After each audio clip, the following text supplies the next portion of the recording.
अमृतभंडा आलूर यही रेसिपी देखिला परे आपण मांस झोल को भी भूली जिवे। नमस्कार, लिपा किचन रे आपण समस्त को अनेक अनेक स्वागत। मु आज अमृतभंडार यही रेसिपी आपण सहित शेयर करी। रेसिपी टी प्रथम रु शेष जाए देखिया पई अनुरोध रहिला। आउ एठी गोटे मु छोटिया ट्रिक से आपण को देबी। अमृतभंडा क्षीर लागिवा द्वारा हाथ होउची खाई जाई थाए, कुंडेई हुए, ताल आपण कोन करबा ना तेल 2-3 ठोपा बा गोटे अधा चामच भलिया तेल हाथ रे प्रथमे लगे नेबे।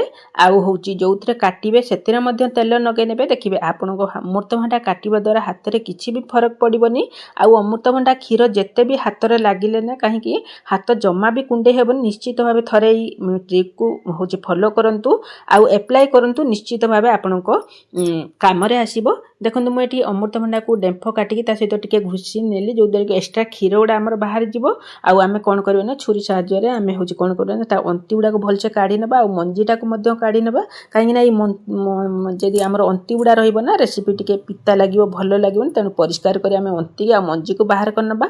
आउ चुपा को मध्ये भलसे आमे छडै नबा। देखंतु मु एठी सब चुपा को होउची छडै नैची। छडै साइला परे मु एठी आउ टिके भलकी भितर अंती उडा को जो टिके टिके जदी रहि जाइतो ना से सब को मु नख साहाय्य रे भलसे कुरी के काढी नैची। आउ एठी आमे कोन करबा ना होउची मझिरु पीस कर देकी आमे छोट छोट पीस खंड कर देबा। आउ ताको बड़ बड़ पीसेस करके आमे होउची काटी देबा। काहेकि ना एठी मु केवल अमृतभंडा आलूर रेसिपी शेयर करी। जमती आमर मांस झोल लगे ये रेसिपी सेमती ही टेस्ट आसीबो, बहुत सुंदर रहिबो। देखंतु मु आलू आउ अमृतभंडा को बड़ बड़ पीस करके समान साइज रे काटिछि। एठी काटी साइला परे आमे करेई रे गोटे छोट चमच तेल दे देबा। सेथिरे होउची लवंग, गोलमरिच आउ दालचीनी दे देबा। गोटे छोट चमच जीरा दे देबा। दीटा तेजपत्र दे देकी आमे आलू आउ अमृतभंडा को तेल रे आमे होउची टिके भाजी नबा। एठी टिके भाजी साइला परे आमे कोन करबा ना एठी अमृतभंडा आलू आउ होउची तरकारी पई आमे लूण हल्दी एठी ही देई दबा। आउ पछरे आमे ऐड करबानी, एठी ही एकाथरे आमे लूण आउ हळदी गुंड देई दबा। आपन जदी पसंद नुहे ताहले आपन एठी अल्प टिके टिके हळदी गुंड लूण देबे। जते बेले भी पानी देबे ना सेते बेले आपन सेते बेले होउची आउ लूण हळदी गुंड देई परिबे। हळदी गुंडटा एक्चुअली मसला कसला बेले देई देबे, नहले हळदिया लागिवो। एठी देखंतु आमे होउची 2-3 मिनिट परे मु एठी आपन को देखौची। देखंतु एठी अमृतभंडा आलू तेल सहित भलसे भाजी हे गलानी। आउ जो अमृतभंडा आलू रो टिके टिके पानी बाहर, से पानी सब बाहरी गलानी। प्राय पाखापाखी एठी 3 मिनिट रु 3.5 मिनिट पाखापाखी हे गलानी। एई स्टेप रे आमे अमृतभंडा आलू को गोटे प्लेट को बाहर करनबा। सेथरे आमे बड़ चामच तेल दे दबा। आउ गोटे छोट चामच दे दबा आमे कला जीरा। कला जीरा तळे चड़मड़ हेकी फुटी जिवो सेते बेले आमे गोटे बड़ पियाज को छोट छोट पीस करके ता भीतर ऐड करनबा। आउ पियाज को आमे भाजीबा। पियाज को आमे 2 मिनिट रु 3 मिनिट पाखापाखी भाजीबा।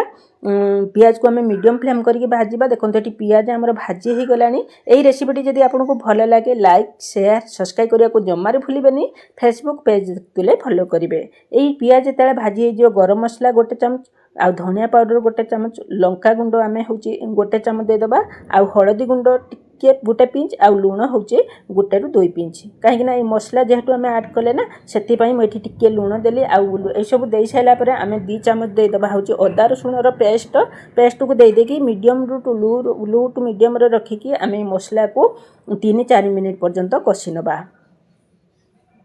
3-4 मिनिट कसिला परे देखंतु एठी मसला हमर भलसे होची कसी हे गलानी। एई स्टेप रे आमे कोन करिबा ना होची गुटे बड़ टमाटो को ग्राइंडिंग करिकी एठी दे देबा। आ टिके पानी दे देबा। देखंतु एमती होची जदी एई अमृतभंडा आलू को आपण होची रांधिबे ना एकदम मांस झोल ठार भी कम लागिबनी। मांस झोल को पछरे पकई दबो एही रेसिपी।